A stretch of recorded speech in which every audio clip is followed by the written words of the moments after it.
Never let you down, I'ma shine on sight. Keep your mind on your grind and off of mine's alright, right? Hard, I'ma ball on the squares. I float the $250,000 cars everywhere I go. I know in the lead they may see me might be, but no matter what they doing, they don't do it like me. You're listening to the Urban Sports Scene. Welcome to the Urban Sports Scene, the young hip trendy way of looking at sports. I'm joined in the studio today by my man Wally Flocka Flame, Will I Am, and Ray Jeezy. We're here to bring you some hip scenes that's going on in sports right now. First topic of the day, Big Albert. What's going on with him? What y'all think about Big Albert? Mandatory minicamp, everything else. What's up with Big Albert? What y'all think about that? First off, Flocka Flame. Flocka Flame. Never mind. I'm sorry. Big Albert. Come on, you had the blog. Yeah, I know, man. I was a big fan of Big Albert. You know, I was calling him voluntary and whatnot, and now he just totally disappointed me. Like Ray said, I got a blog about it. It's on urbansportscene.blogspot.com. It's called Big for Nothing Haynesworth. I just feel like, you know, he's complaining about the 3-4 defense. He's not showing up. I mean, he already cashed the check, the $21 million check. That means he's supposed to get his button mandatory minicamp, and he just carried us. I don't think that means he needs to be well, he's supposed to be at minicamp because it's mandatory. I'll give you that. But the $21 million was for services already rendered. So that 14 months that he's been a Redskin, that's why I got the $21 million. Everybody complaining and saying, well, he got $21 million. He needs to be in camp. He needs to be in camp. But contractually, you have to pay the guy. Man, are you related to Haynesworth? Because you defend the man a lot. And I'm not related to him, but I do think that, you know, he got $21 million. That's the structure of his contract. Pay the man the $21 million. Was he wrong for not being a mandatory minicamp? Absolutely, he was. But at the end, he got what he deserved, which is his $21 million. The Redskins got what they deserved because they're switching to a 3-4 defense, and the man clearly said, that's not what I want to do. I don't want to be a part of a 3-4 defense. He hasn't even really lined up at a position yet. So, I mean, his complaint ain't really legit yet because, I mean, they're switching to a 3-4. Are they going to put him at nose tackle? They don't know yet. They might put him at end. I mean, he has to go there first to see what he's going to play at. He was going to play multiple positions in the 3-4 on the line. The big for nothing is just a waste. He's a waste.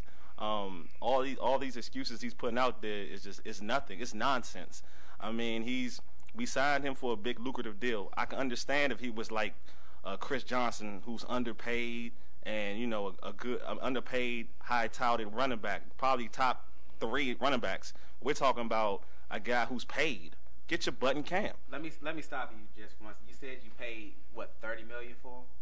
I got one question for you. Why would you pay a guy $30 million and not make him the centerpiece of your defense? If you're going to give a guy $30 million guaranteed, why not play a defense that plays to his strengths? It's easy.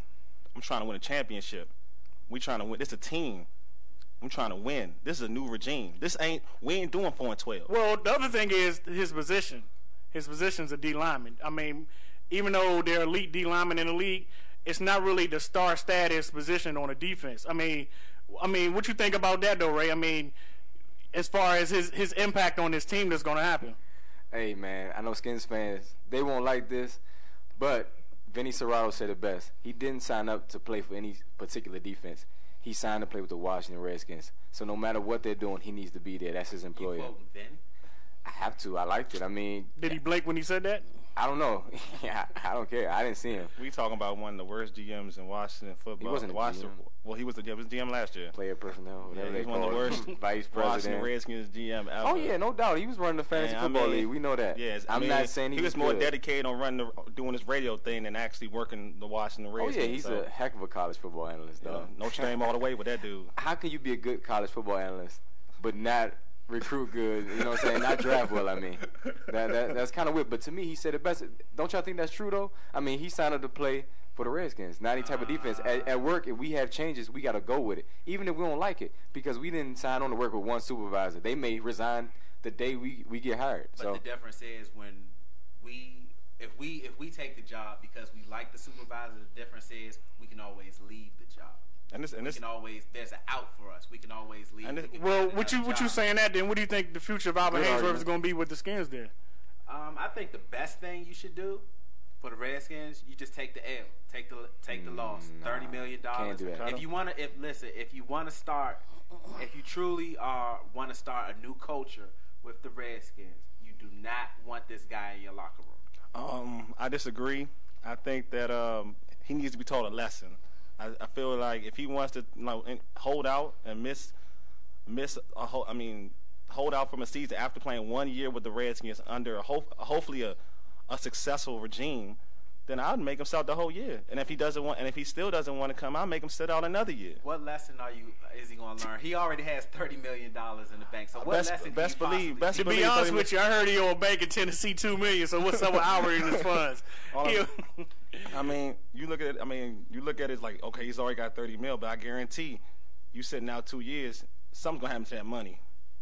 Well, I mean, you hear all his teammates talking about him, but a lot of them also say they've actually called him. So I think his teammates will welcome him back in spite of what they're saying. I think you have to say a lot of the things that they're talking about. But McNabb didn't play with him last year, so McNabb really wants him to be there. McNabb's trying to win, and he wants to stick it to the Eagles, even though he won't say anything. So his teammates will welcome him back with open arms. I think his main beef is probably with Snyder at this point. I don't think it's more with the regime. It's a Snyder thing. It's more the regime. I think it's a Bruce Allen and a Mike Shanahan thing, because obviously there's, like I said, they didn't hire themselves. Yeah, they didn't hire. They inherited Albert Haynesworth. Exactly. That's what people have to understand. First of all, second of all, we don't know the conversation that he had between Snyder and Serrato when he was coming to the Redskins, when they were recruiting him or wooing him to come to the Redskins.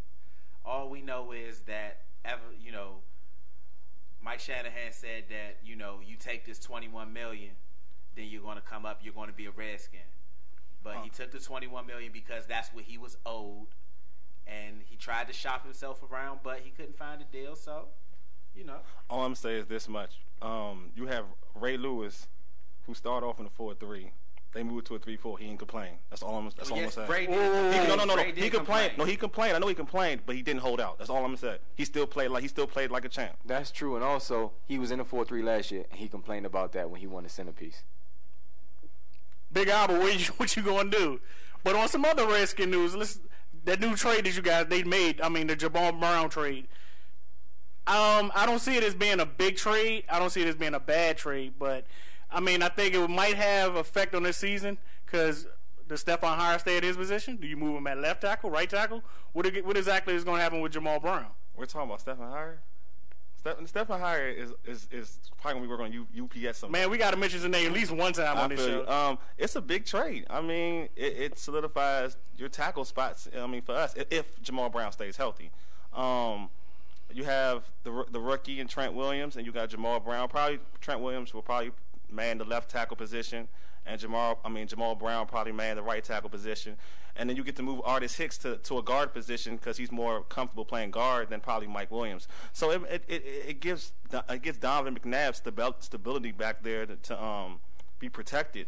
I like the trade. I'm fond of it. I think that hopefully he can play the whole season, and we don't. And we'll probably lose a third round pick if he does, but still I think it's good for us. All I can say is what a difference 365 days make.